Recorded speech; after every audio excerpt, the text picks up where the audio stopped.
The Chinese Communist Party has invested a significant amount of money into U.S. media companies, basically turning them into propaganda machines. Now, we know this for a fact. They have businesses over there and things of that nature. Why do we allow this? Why can they invest in U.S. media companies to then, you would have to think, potentially propagandize some of the coverage coming out of these media companies? Like, how is this even possible? As what we have known from the past, there are big U.S. tycoons that regard the CCP and many CCP authorities as the most powerful in the world. For some of them, it feels like, oh, the CCP is even a god image over here. So, of course, we know these tycoons don't respect the CCP just because, they have a wonderful leadership or because they have a great personality. No. Although we know the CCP's media propaganda portrays many of the CCP members as a model of faithful marriage, or who has non-children of its own, or who are a good leader of the CCP's anti-corruption operations, whatever it is. But,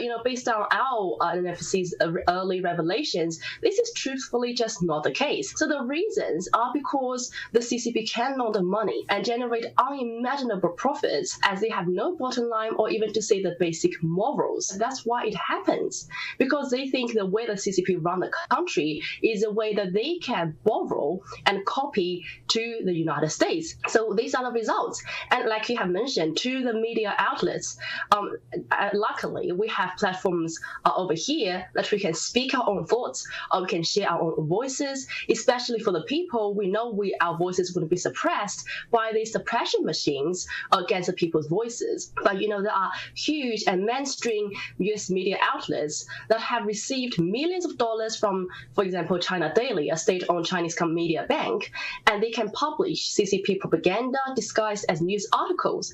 And then this propaganda included pop pieces about the Chinese regime, which will make Xi look good as an image, and then talk up the US-China relations in ways that aren't even related to the facts at all.